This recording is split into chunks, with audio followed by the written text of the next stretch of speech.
não endureça o seu coração, me dá o livro mesmo.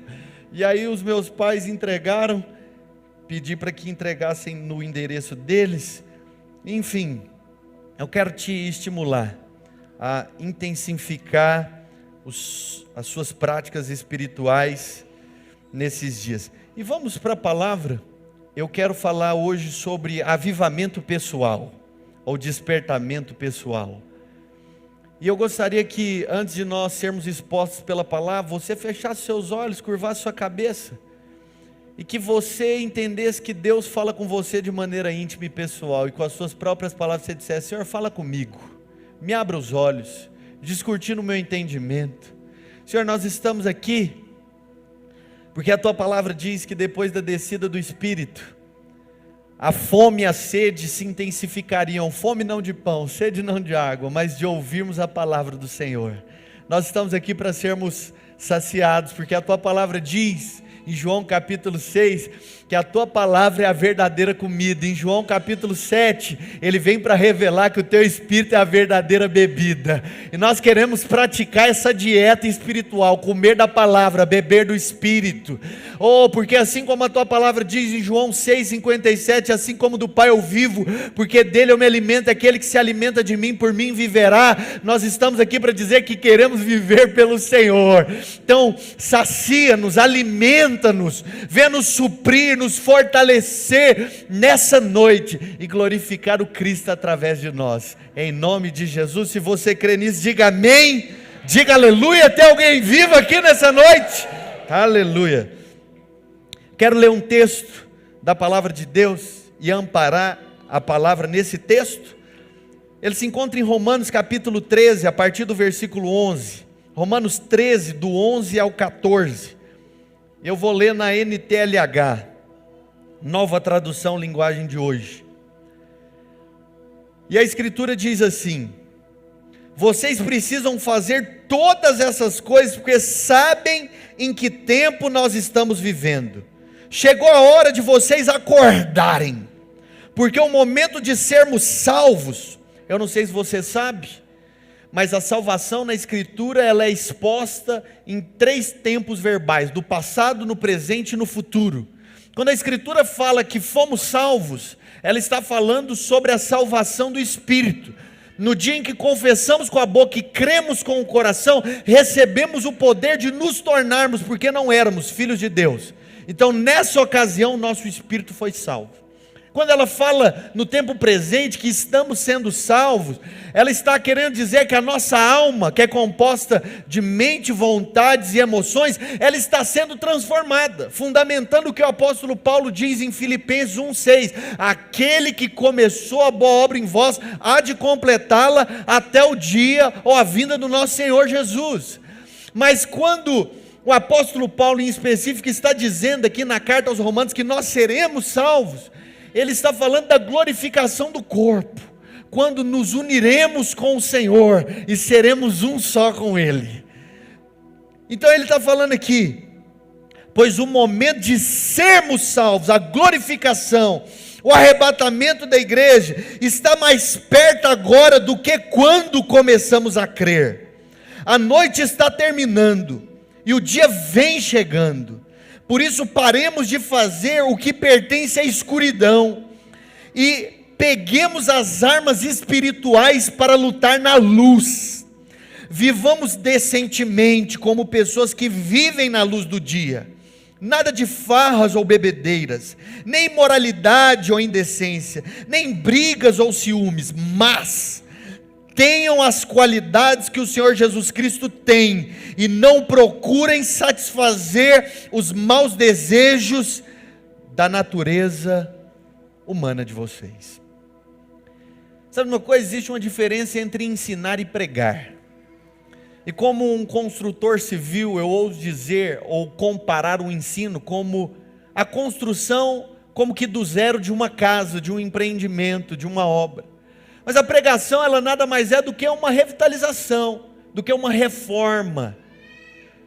E a pauta, avivamento pessoal, para alguns ela pode soar como a construção, o ensino, mas para a grande maioria, ela será interpretado como a revitalização, a reforma de algo, o reavivamento de algo. E você vai perceber que isso é importante também. Eu sei que quando às vezes a gente fala, eu não vou te contar nenhuma novidade, talvez para alguns possa parecer pouco empolgante, mas sejamos honestos. Você não ensina o filho a arrumar a cama em um único dia. Embora isso tenha acontecido com uma minoria aqui, você vai perceber que o filho começa a arrumar a cama sozinho depois de você repetir isso inúmeras vezes, ou o marido para de deixar a toalha na cama, depois de você ter que falar 1, 2, 3 vezes, e oremos para aqueles que depois de terem ouvido 3 vezes e não mudaram, que eles mudem hoje para a glória de Deus. Mas existem certas coisas que elas são dignas de serem reforçadas. O apóstolo Paulo fala aos Filipenses, e nesse ano nós teremos um estudo sobre Filipenses, que fala sobre a alegria em meio à tribulação. Ele fala: eu não canso de dizer a vocês as mesmas coisas, entendendo que a repetição de certos assuntos é fundamental para que nós absorvamos aquilo que a palavra de Deus propõe. E eu acredito que nós precisamos ser despertados para aquilo que nos tornamos insensíveis. Isso é paradoxal, porque embora a Escritura nos recomende um amadurecimento, para alguns o amadurecimento não produz transformação, mas produz apodrecimento, porque algumas pessoas se julgam tão maduras que não aprendem mais de ninguém, e o grande problema não é nem aprender, é que se tornam apenas ouvintes e não operosos praticantes da palavra de Deus, e com isso eles não enganam ao próximo, mas enganam a eles mesmos. E você vai perceber nesse texto que o apóstolo Paulo está combatendo algo.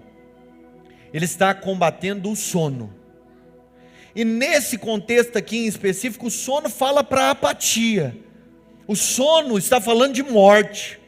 O sono está falando para o relaxo, para o desleixo, para uma falta de percepção do que Deus está fazendo. Você percebe que por fim ele faz uma advertência: não andem como os homens naturais andam, mas se posicionem a partir dos bons hábitos que Cristo Jesus transmitiu a nós. E o primeiro princípio que eu gostaria de abordar é sobre a prática da piedade. E o enunciado desse tópico é hora de tirar as rodinhas.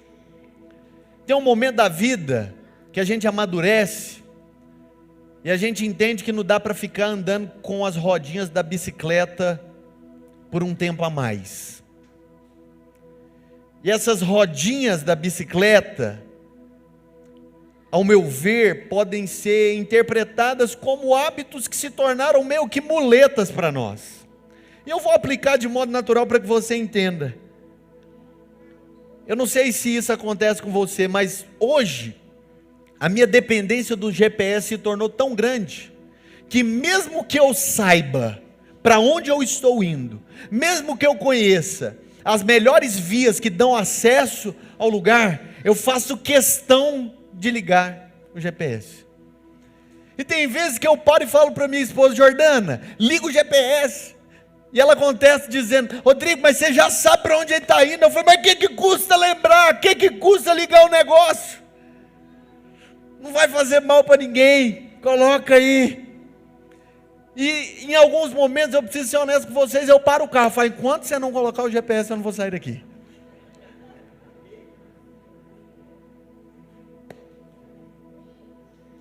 Tem uma outra coisa que aqui não tem problema com isso, mas minha esposa é casada comigo, nesse ano nós vamos completar 9 anos de casados.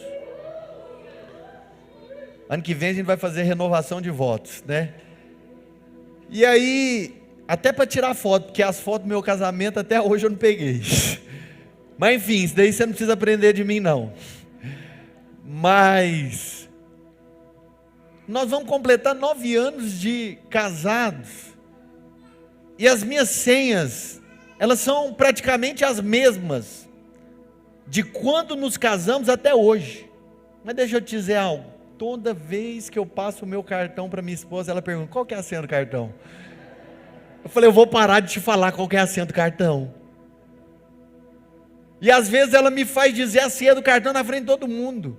E eu, como sou uma pessoa bastante pragmática, sistemática, quem me conhece sabe disso, falo, Jordana, eu não sou o cara mais rico do mundo, mas o dinheiro que está lá, ele é útil para mim de alguma coisa, né? Eu falei, como que você me pergunta a senha do cartão na frente de todo mundo? E mais uma coisa, por que você está perguntando de novo? Sei lá quantos dias totalizam 9 anos de casados, fora noivado, namoro e tudo mais. Eu falei, cara, mas não dá para você aprender essa senha, não? Será que não foi tempo suficiente? Ela já sabe, mas eu tenho que lembrar. Mas sabe uma coisa? Existem certas coisas que nós precisamos abandonar. Existem algumas muletas que nós precisamos deixar de lado. E existem outras coisas que nós precisamos sair do modo automático. Nós precisamos assumir o governo das nossas próprias vidas. Sabe de uma coisa? Já falei isso muitas vezes, porque eu quero te ensinar sobre isso. Que a nova aliança não anula a responsabilidade humana. Ninguém vai pagar a fatura da água se você não acionar o aplicativo. Ninguém vai colocar gasolina no seu carro se você não parar no posto. Existem certas coisas que nós mesmos precisamos fazer. E no que se refere à piedade, à prática das disciplinas espirituais, é só você que pode fazer. Existem certas coisas que você pode delegar sem treinamento nenhum. Existem outras que, por sua vez, para que você delegue, você precisa treinar minimamente a pessoa a quem está sendo delegada a tarefa. Mas existem outras em contrapartida que só você pode fazer. Só você que pode ser pai dos seus filhos, só você que pode ser marido da sua esposa, e só você que pode praticar a piedade.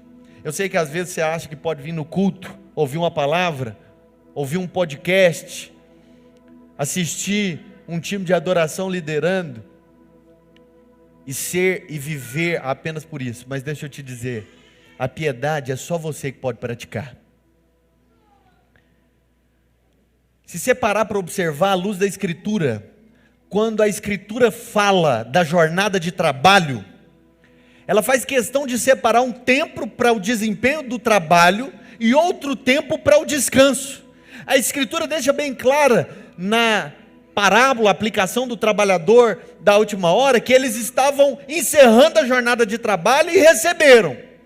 E depois disso foram descansar. Então, se tratando do trabalho, existe um tempo para desempenhar a tarefa e outro para descansar.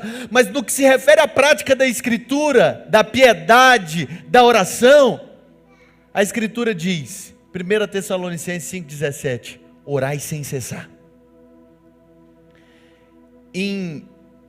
No Salmo 1, a Escritura diz, bem-aventurado é o homem que não anda segundo o conselho dos ímpios, nem se detém no caminho dos pecadores, nem se assenta na roda dos escarnecedores, porque antes o seu prazer está na lei do Senhor, e na sua lei ele medita durante o dia? Ele medita quando sobra tempo? Não, ele medita de dia e de noite. Qual que é a consequência disso? Por consequência disso, ele será como uma árvore plantada junto a ribeiros de águas, cujas folhagens não secam e nem murcham, mas tudo quanto ele faz vai prosperar. Josué capítulo 1, versículo 8, e não cesses de falar no livro da lei, antes medita nele dia e noite. Sabe de uma coisa, você quer ser um trabalhador bem sucedido, você quer ser um pai exitoso, quer ser um marido exemplar, medite na palavra de dia e de noite. E eu vou fazer uma colocação aqui. A direção, ela é mais importante do que a velocidade. A gente há de concordar que nesse tempo de pandemia, os sociólogos, antropólogos dizem que para cada mês a gente avançou o equivalente a um ano, no que se refere à tecnologia, a mudanças de hábitos. Isso foi benéfico de muitas formas para nós. Só que infelizmente nós adotamos um estilo de vida que não pode ser suportado por tanto tempo. Nenhuma máquina consegue trabalhar em alta performance a vida inteira. Até o motor de carro, ele precisa ser retificado ao atingir uma determinada quilometragem em que ele foi utilizado. Foi muito bom, mas infelizmente é onde eu quero chegar. A gente foi deixando de lado certos hábitos que são vitais para a nossa existência. Não adianta nada a gente trabalhar a vida toda, ganhar muito dinheiro e prosperar, o que é legítimo, se a gente deixar de lado aquilo que é basilar. No capítulo 55 de Isaías, o profeta Isaías fala: por que você fica buscando por aquilo que não é pão? E por que a sua cobiça tem se aplicado para aquilo que não te satisfaz? Provai e usufruir de finos manjares. Venham, comam e bebam, mesmo sem dinheiro, vinho e leite, comam e bebam. O Senhor está falando: comam de mim, bebam de mim. Você está buscando por algo que não vai satisfazer a sua vida, mas eu tenho algo para você que vai fazer com que a sua vida se torne completamente diferente. Para isso você não precisa pagar, porque é de graça. Sabe uma coisa? Não adianta a gente viver a vida trabalhando dessa maneira, se a gente começar a negligenciar aquilo que nos estrutura e nos fundamenta.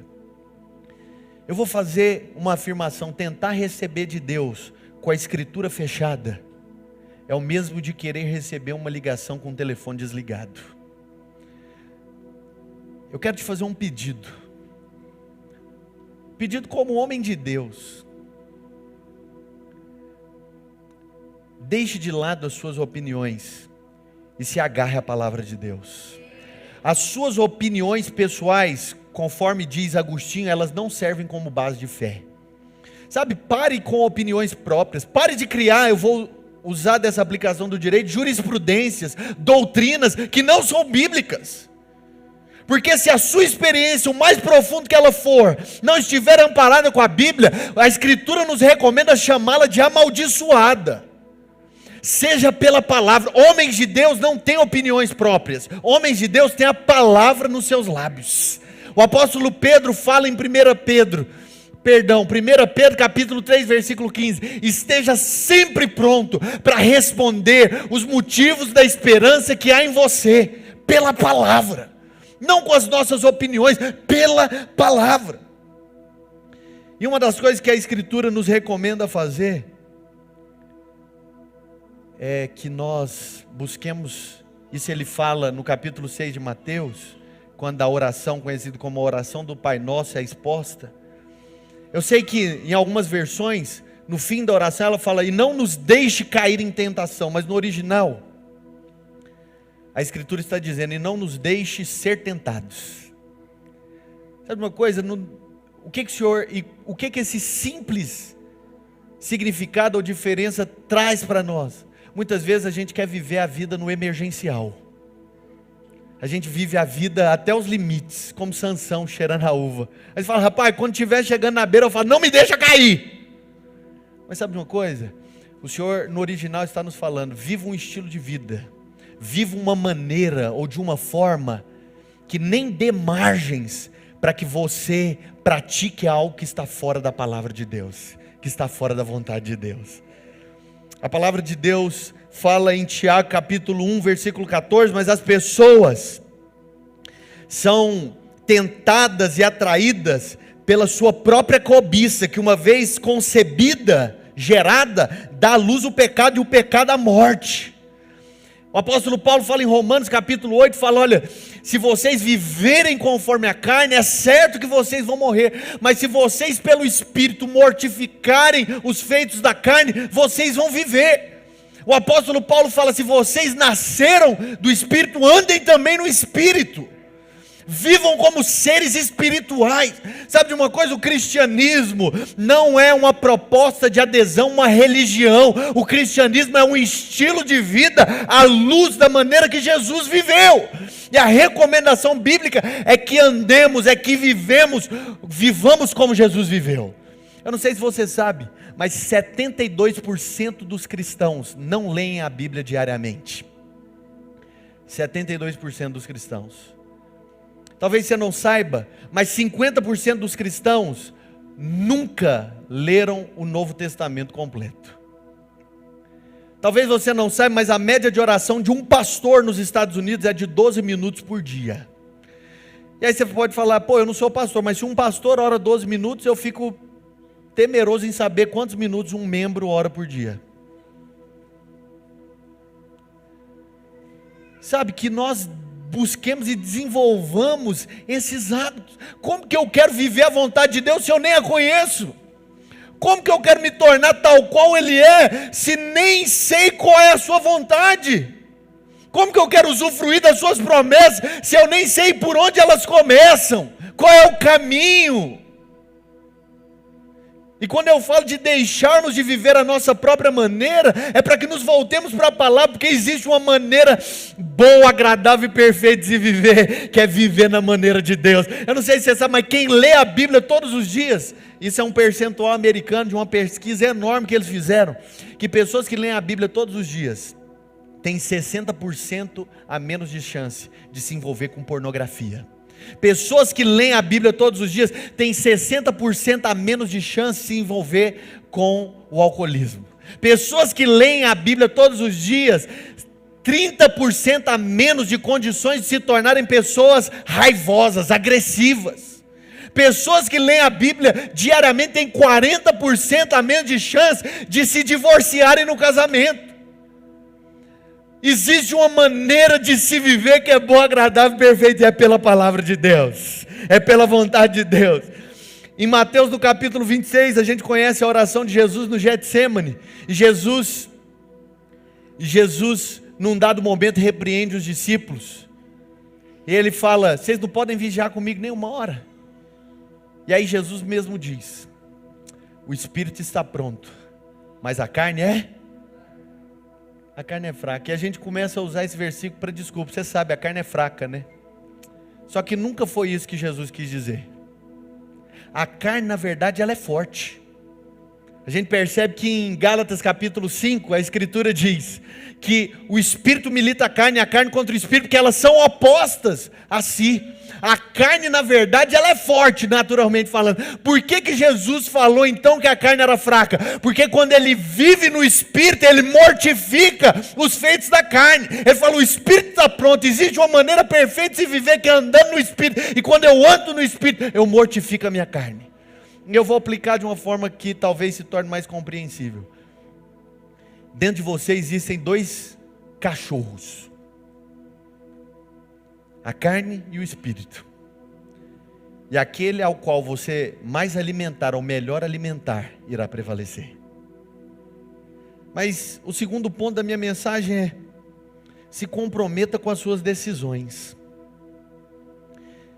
E eu acredito que é hora de nós avivarmos o amor por Deus. Acho que durante muito tempo isso é completamente correto. A gente bateu na ênfase do fato de sermos amados por Deus, mas a gente deixou de lado o fato de nós o amarmos.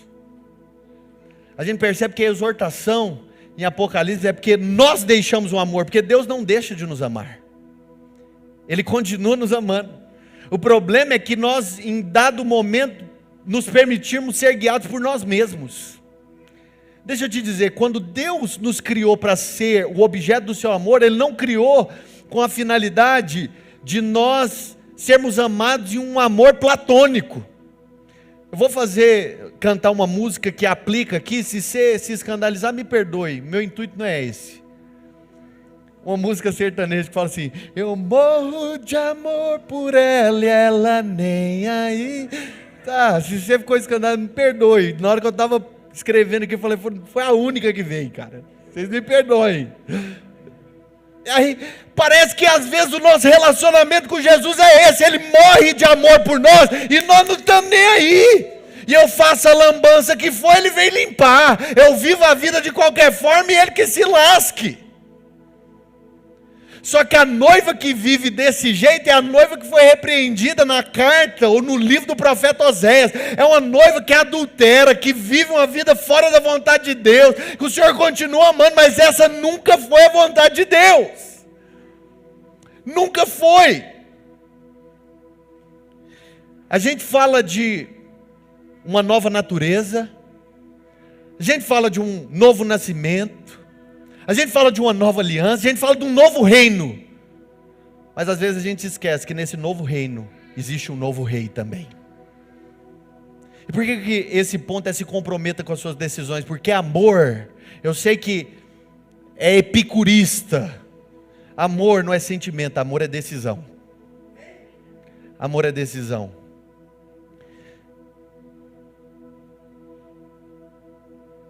Infelizmente, e eu vou colocar algo, amar, você vai amar alguma coisa. A própria Escritura fala, você vai amar alguma coisa. Tem gente que ama o dinheiro, tem gente que ama os prazeres, tem outros que amam a Deus. Se você for para a Escritura, você vai chegar à conclusão de outras alternativas também. Mas é que o Senhor espera que Ele seja o objeto do nosso amor. E se a gente perceber, em João capítulo 14, eu não sei se você sabe, mas o significado de religião no original é religare, ou reconexão. A palavra de Deus fala, porque vocês já conhecem o caminho para onde eu vou. Eu sou o caminho, a verdade e a vida, e ninguém vai ao Pai se não for por mim. A única maneira de se ir para Deus é por intermédio de Jesus. A única maneira de nós estarmos conectados a Deus é conectados a Jesus. A palavra de Deus nos mostra algo muito interessante em Levítico capítulo 25, onde em Levítico nós estudamos sobre a lei do levirato. Eu não tenho tempo para falar sobre isso, mas vou tocar no ponto proposto. No levirato, segundo esse princípio, se o cara fosse vendido como escravo, quando chegasse no ano do jubileu, ele poderia ser liberado, e viver a vida à sua própria maneira. Só que tinha um porém. Se aquele homem, aquele indivíduo que era escravo, mesmo sendo liberado pela lei, amasse muito ao seu senhor, ele poderia ir ao juiz de direito e falar, olha, eu sei que eu tenho o direito de ser livre, mas eu amo tanto o meu Senhor, que eu quero servi-lo pelo resto da vida. E aí o juiz de direito fazia o seguinte, pegava a orelha daquele escravo, e furava a orelha daquele escravo, assim como a gente fura a orelha de um boi. E a Escritura diz que por onde ele passasse, as pessoas saberiam que ele já não era mais dele, mas que ele era propriedade de alguém, porque vós sois raça eleita, sacerdócio real, nação santa, povo de propriedade exclusiva de Deus. Eles saberiam que ele é propriedade de alguém, que ele pertence a alguém, que ele tem um dono, que ele não vive a vida da sua própria maneira, tem alguém que manda nele, a quem ele está sujeito. E aí então aquele servo serviria o Senhor a vida inteira. Quantas pessoas casadas nós temos aqui? Levanta a mão. Talvez a gente não aborde tanto isso, mas a palavra de Deus nos mostra em Efésios capítulo 5 que o amor pela esposa e a recíproca ao marido é uma ordenança de Deus. Faz sentido para você? Você é ordenado a amar a sua esposa. Mas vamos ser honestos. Todo dia você está morrendo de amores pela sua esposa, sentimento. Pai, hoje eu estou morrendo de vontade de agradar, de ir lá na Vivara e comprar um anel de brilhantes para ela. Hoje eu estou morrendo de vontade de comprar uma cadeira massageadora para o meu marido e ele ficar lá. É hoje! Todo dia? Todo dia? Alguém aqui é todo dia? Mas mesmo quando você não está sentindo, você se dispõe a amar sua esposa? Mesmo quando está dando vontade? Mesmo quando ela não fez ou ele não fez por merecer? Vamos ser honestos, os homens dão mais trabalho que as mulheres, né? Mesmo quando seu marido não está merecendo, você fala, hoje eu tenho o direito de não amá-lo. É verdade isso? Faz sentido para alguém? Não, porque o amor é um dever. Só que às vezes para com Deus a gente faz isso. Ele fala, pô, hoje eu não estou sentindo. Sabe, mas o amor não é um sentimento, o amor é uma decisão. A palavra de Deus fala em João capítulo 21, que depois de Pedro ter negado Jesus por 3 vezes e voltado a pescar, ele tinha naufragado na fé. Você percebe que quando Jesus ressuscita e aparece para os apóstolos, aparece e ele fala, chama para as Marias, chama os apóstolos e a Pedro, porque Pedro já tinha se desconectado deles. E quando Jesus chega em Pedro, ele pergunta, Pedro, você me ama? Você me ama? Ele fala, Senhor, eu sei, o Senhor sabe que eu te amo. Ele falou, então apacenta as minhas ovelhas. Pedro, tu me amas? Apacenta os meus cordeiros. Pedro, tu me amas? Apacenta os cordeiros. No original, Jesus estava perguntando. Eu achei interessante, fui pesquisar e Russell Shedd fala isso. Pedro, você está decidido agora, depois de ter pisado no tomate, a ir comigo até as últimas consequências. Então, se a sua decisão, decisão é estar comigo, cuida daquilo que está no meu coração. Cuida das ovelhas, apacenta os cordeiros, cuida dos mais novos, decida agora, não anda mais em cima do muro, resolve a sua vida e viva de maneira plena, de maneira resolvida.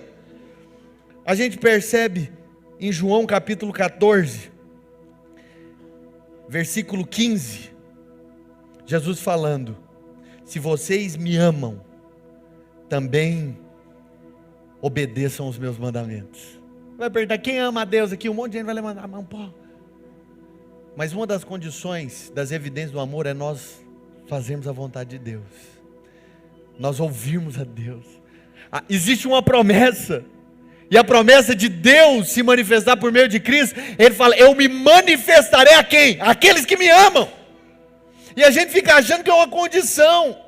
A gente fica relativizando o nosso estilo de vida. Em Mateus capítulo 22, versos 37 e 38, versículos, porque não é um livro poético, versículos 37 e 38.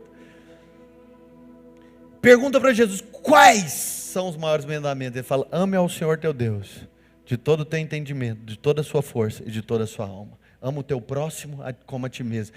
Nisto consiste toda a lei e os profetas. Sabe uma coisa? O amor, além de ser uma decisão, é uma solicitação do próprio Deus. O fato de sermos amados por Deus não anula o dever de o amarmos também, de buscarmos, de condicionarmos a nossa vida.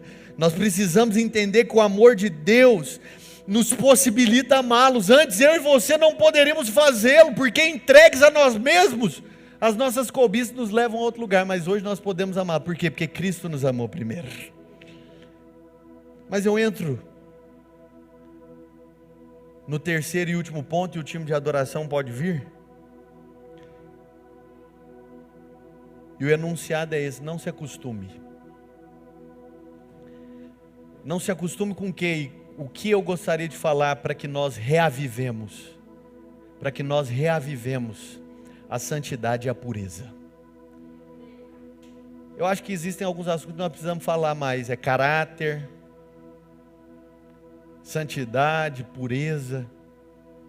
E eu não vim colocar um jugo sobre você, mas deixa eu fazer. Por que eu coloquei que não se acostume? Quem aqui tem piscina em casa?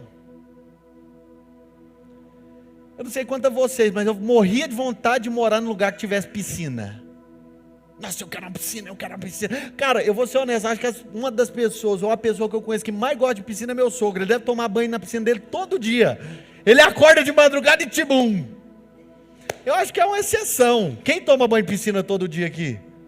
É só você, Roberto. Ele faz bom uso do investimento. Cara, a gente morre de vontade de ter piscina. Só que passam 2 meses, 6 meses, 1 ano, você nem entra mais lá. Faz sentido? Você nem entra, você banaliza. Você fala, pô, para que serve piscina? E você ainda tem a coragem de ir no clube tomar banho de piscina lá, mas na piscina da sua casa você não toma. Aí você fala, eu vou viajar, estou morrendo de vontade de viajar. O que tem lá na casa? Tem piscina e churrasqueira, mas na sua casa tem. É igual lá em casa tem churrasqueira, eu devo ter assado carne lá em casa umas 5 vezes só. Mas a gente não pode se acostumar com isso aqui. Não podemos banalizar. Não existe essa história de é normal. Não existe essa história de não tem nada a ver. A palavra de Deus fala que é por causa do mau procedimento de algumas pessoas que o nome de Cristo é blasfemado entre os gentios.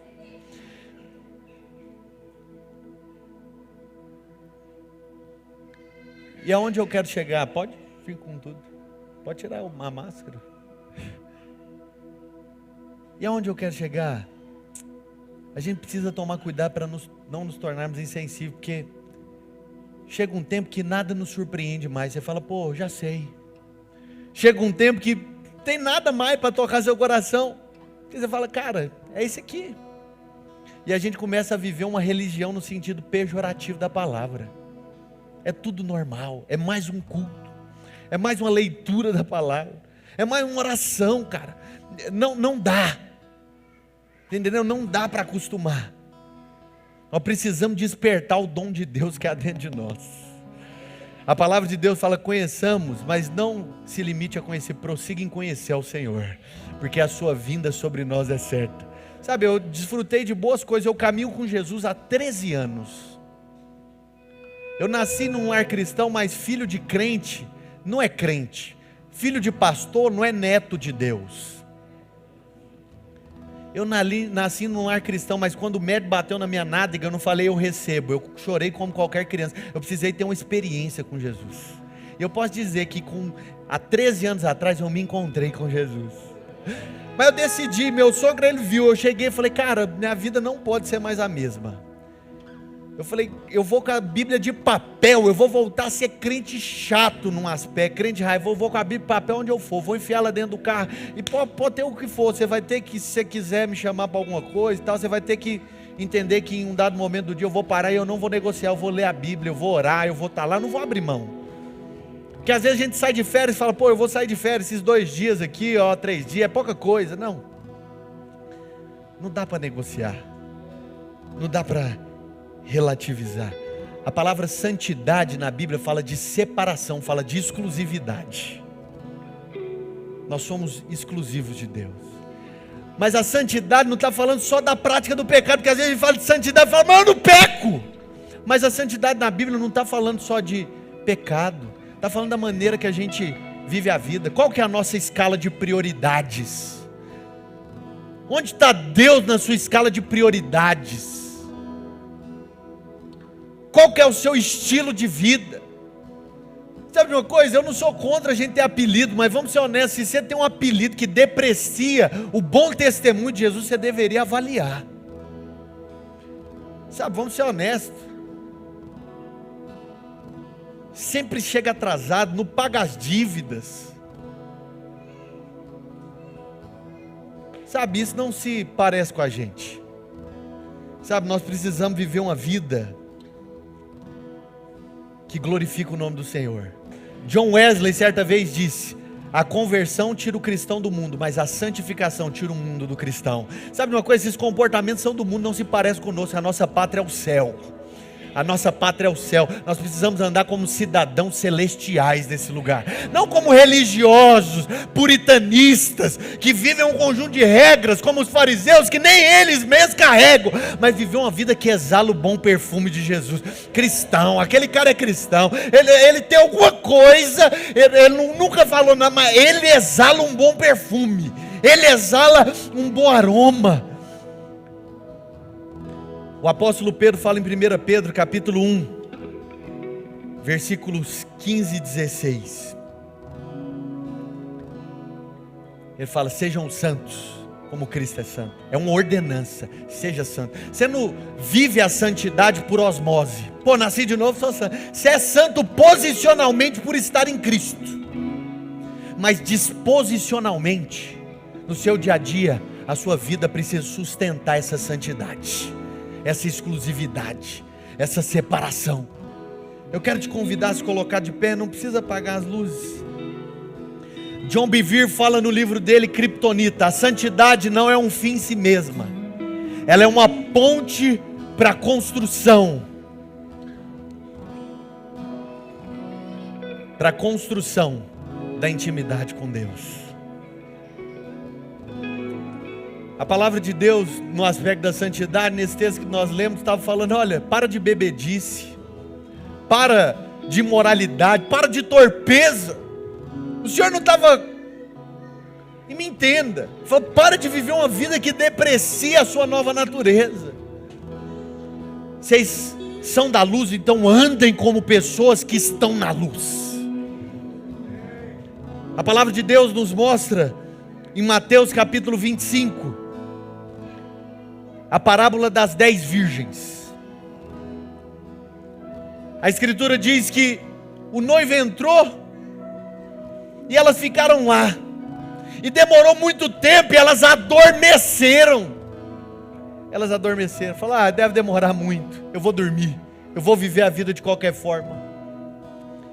E a escritura diz que deu a hora, o noivo vem, e 5 noivas não tinham azeite sobrando, passou tempo demais, o azeite acabou, e falou: me dá, você que tem. Falou: não, o que eu tenho foi o que eu conservei para mim, não dá para multiplicar. Em outras palavras, o que eu fiz por mim, não tem como eu fazer por você. Eu não quero que nós sejamos encontrados e pegos desapercebidos. Eu quero que nós continuemos com o coração aquecido em Deus. Eu quero que o nosso coração permaneça. Billy Graham certa vez disse: a santidade sempre esteve presente em todos os avivamentos que passaram pela terra. Sabe, essa separação, essa vida, não é o Rodrigo, vamos ser honestos, o cara conciliou a paz em diversas nações. Foi o pregador que pregou simultaneamente para o maior número de pessoas em toda a história humana. Depois que ele não pôde sair de casa para empossar os presidentes norte-americanos, quando Barack Obama foi levado à presidência dos Estados Unidos, ele falou: como o Billy Graham não pode vir, eu vou até a casa dele, para que ele ore por mim. Sabe uma coisa? A palavra de Deus fala: sem santidade ninguém vai ver a Deus. Que o nosso coração esteja voltado para Ele. É interessante que a escritura, e com isso eu encerro, mostra que no capítulo 3 de Gênesis, Adão cai. E quando o Senhor vai procurar Adão, Ele não fala: Adão, o que você fez? Ele fala: Adão, onde você está? Porque o pecado já é uma questão resolvida em Deus, já foi consumado. Todos os nossos pecados já foram pagos, já foram perdoados. Mas nós não podemos ultrajar o sangue da graça e calcar os pés do Filho de Deus, como se isso fosse de pouca importância. Eu já sei do meu valor, e o meu valor não anda na cotação do dólar, da libra ou do euro. O meu valor foi o sangue do Cordeiro. E eu não quero banalizar o sacrifício da cruz, viver na minha vida de qualquer maneira. Eu acredito que nesses dias o Senhor está perguntando: onde você está? Porque a minha preocupação não é o que você está fazendo, é por que você está tão longe. Porque hoje você tem livre acesso. Eu gostaria que as luzes fossem apagadas, você colocasse a mão sobre o seu peito. Eu gostaria de orar por você, Espírito Santo. Eu oro para que nós nos despertemos do sono. Eu oro, Espírito Santo, para que nós sejamos avivados. Eu declaro que avivemos o dom de Deus que há em nós, o qual nos foi dado mediante profecia e imposição de mãos do presbitério.